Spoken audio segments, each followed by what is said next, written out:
మిగిలిన అప్డేట్స్ చూద్దాం. పరారీ వార్తలపై నటుడు మంచు మోహన్ బాబు స్పందించారు. తాను ఎక్కడికి పారిపోలేదని స్పష్టం చేశారు. తాను ఇంట్లోనే చికిత్స పొందుతున్నానని చెప్పుకొచ్చారు. ముందస్తు బెయిల్ను కోర్టు తిరస్కరించలేదని వెల్లడించారు. తన ఆరోగ్యం మెరుగయ్యాక విచారణ చేపట్టండి మోహన్ బాబు పోలీసులకు విజ్ఞప్తి చేశారు. ఇదే అంశానికి సంబంధించిన పూర్తి సమాచారాన్ని మా ప్రతినిధి విద్యాసాగర్ అందిస్తారు. విద్యాసాగర్,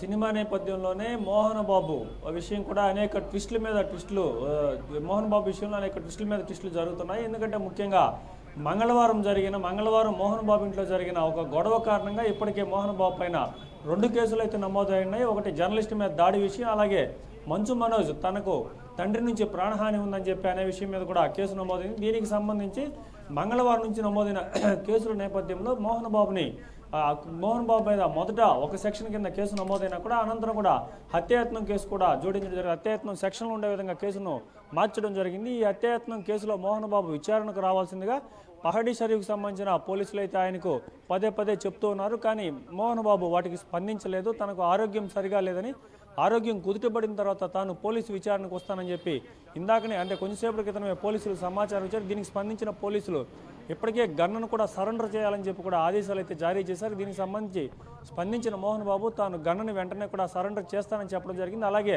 ఇప్పటి వరకు మోహన్ బాబు కనిపించడం లేదు, మోహన్ బాబు ఎస్కేప్ అయ్యాడంటే వార్తలు కూడా ఖండిస్తూ ఆయన ట్విట్టర్ వేదికగా అలాగే ఎక్స్ వేదికగా ఒక పోస్ట్ కూడా సుదీర్ఘమైన పోస్ట్ కూడా పెట్టడం జరిగింది. ఎందుకంటే తాను కాంటినెంటల్ హాస్పిటల్లో జాయిన్ అయిన తర్వాత తన ఆరోగ్యం కుదుటపడిన తర్వాత ఇంట్లోనే డాక్టర్ల పర్యవేక్షణలోనే ఉన్నానని, సో తను ఎక్కడికి పారిపోలేదని, వీటన్నిటికీ ఫుల్ స్టాప్ పెడుతూ పోలీసుల విచారణ కూడా హాజరవుతానని చెప్పి పోలీసులు సమాచారం ఇవ్వడం జరిగింది. దీంట్లో ప్రధానంగా చూసుకుంటే గడిచిన మంగళవారం రోజు మంచు మనోజ్ అలాగే తండ్రి మోహన్ బాబు మధ్య స్వల్ప ఘర్షణ అయితే జరిగింది. స్వల్ప ఘర్షణ అనంతరం ఇది పెద్ద ఘర్షణగా తయారైంది. ఎందుకంటే ముఖ్యంగా మోహన్ బాబు ఇంట్లోకి మంచు మనోజ్ నేరుగా గేట్లు దోసుకుని ఇంట్లోకి వెళ్ళడం, ఇదే సమయంలో మీడియా కూడా మంచు మనోజ్తో పాటు వెళ్ళడంతో మోహన్ బాబు ఒక జర్నలిస్ట్పై కూడా తీవ్రంగా దాడి చేయడం జరిగింది. ఈ దాడిలో జర్నలిస్ట్ కూడా గాయపడడం జరిగింది. సో జర్నలిస్ట్ కూడా కేసు పెట్టడంతో మోహన్ బాబు పైన ఈ హత్యాయత్నం కేసు వీళ్ళు పెట్టారు. అలాగే మంచు మనోజ్ ఏదైతే ఉన్నారో మంచు మనోజ్ కూడా కేసు నమోదు చేశారు. ఈ 2 కేసులకు సంబంధించి కూడా ఇప్పుడు మోహన్ బాబు కేసులు ఎదుర్కొంటున్నారు. దీంట్లో హైకోర్టును కూడా ఆశ్రయించడం జరిగింది. ఆయన హైకోర్టును ఆశ్రయించి